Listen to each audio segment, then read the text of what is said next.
प्रत्येक पनीर सारखं नसतं. शुद्धतेची खात्री करूनच योग्य पनीर निवडा. गोकुळ मलाई पनीर हे शुद्ध दुधापासून तयार केलेले आहे. त्यामुळे त्यात नैसर्गिक दुधातील फॅट, प्रथिने आणि कॅल्शियम भरपूर प्रमाणात मिळते.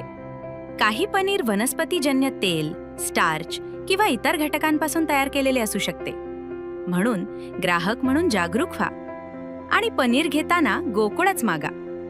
शुद्धतेचा विश्वास, चवीचा आनंद. आजच घरी आणा गोकुळ मलाई पनीर. विरोधकांकडून विद्यार्थ्यांच्या आंदोलनाचा राजकारणासाठी वापर होतोय असा आरोप आमदार दीपक केसरकर यांनी केलाय. जे तरुण असतात या तरुणांना एका केसमध्ये कॉक्रोच नावाने संबोधलं गेलं आणि त्याच्यामुळे थोडीशी नाराज होऊन सगळे लोक एकत्र आले. एकत्र येण्याचं प्लॅटफॉर्म हा वेगळा होता आणि नीटची परीक्षा हा एक वेगळा विषय होता.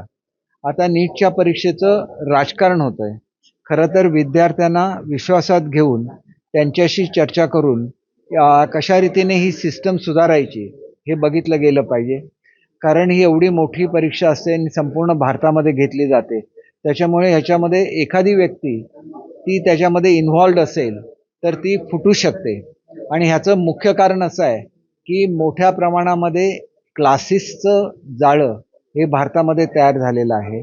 मोठ्या प्रमाणात फी ही विद्यार्थ्यांकडून घेतली जाते आणि त्याच्यामुळे हा जो पैसा निर्माण होतो याच्यामधून लोकांना लाच देण्याचा प्रयत्न केला जातो आणि एखादी व्यक्ती जरी फुटली तरी पेपर लीक होऊ शकतो. म्हणून ही संपूर्ण सिस्टम बदलण्याची आवश्यकता आहे असं मला वाटतं. खरं तर आपली रेग्युलर सिस्टम आहे. या सिस्टममधून मुलं शिक्षण घेत असतात. त्यांना 12वीमध्ये असलेल्या मार्कचं सुद्धा कन्सिडरेशन झालं पाहिजे. अधिक नीटच्या परीक्षेचं मिळून हे करता येईल.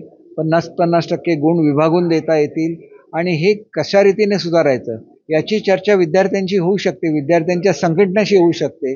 परंतु राजकीय व्यक्तीने याच्यामधून दूर राहण्याची आवश्यकता आहे. ही खरी काळाची गरज आहे.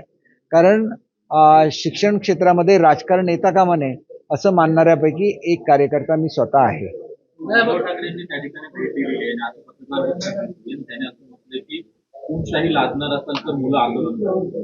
मुळात मुलं त्यांची मुलं आहेत का ती? त्यांची मुलं नाही आहेत. त्यांच्या मुलांच्या आंदोलनामध्ये मध्येच कोणीतरी सहभागी होतात. तुम्ही बघा की एखादे मुलं नसलेली सुद्धा लोक ही तुम्हाला टीव्हीवर दिसतात त्या आंदोलनामध्ये.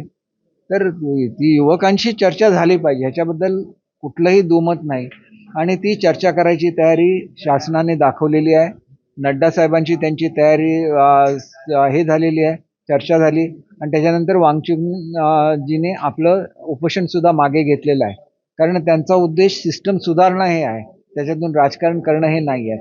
आणि ही जी राजकीय लोक बोलत आहेत यांचा उद्देश ह्याच्यामधून राजकारण करून स्वतःची पोळी भाजून घेण्याचा आहे. विद्यार्थ्यांच्या हिताचा कुठलाही विचार त्यांच्याकडे नाही असं माझं स्पष्ट मत आहे. देवेंद्र फडणवीस यांनी असं म्हटलंय की फेसलेस आंदोलन होतं. त्याच्यावरती पुढे रचना उद्धव ठाकरे असं म्हणाले की फेसलेस आंदोलनाने भाजपचं नातापासून फेस काय. एक गोष्ट अशी आहे की शेवटी आपल्याला हे बघायला लागेल की सिस्टम कशी सुधारायची आणि कोणाच्या राजीनाम्याने ही सिस्टम सुधारणार नाही. याच्यासाठी मोठ्या प्रमाणामध्ये विचार मंथन व्हायला लागेल आणि ते विचार मंथन हे राष्ट्राच्या स्तरावर, राज्याच्या स्तरावर झालं पाहिजे आणि त्याच्यासाठी सर्व विद्यार्थ्यांनी सहकार्य केलं पाहिजे. विद्यार्थ्यांच्या संघटनांनी सहकार्य केलं पाहिजे असं मला वाटतं. आणि राजकीय लोकांनी त्याच्यापासून लांब राहिलं पाहिजे.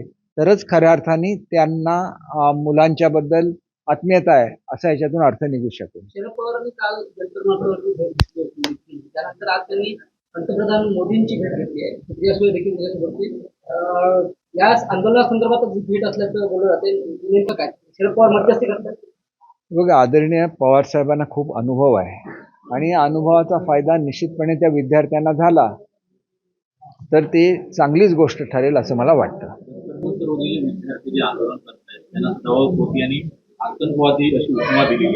कोणी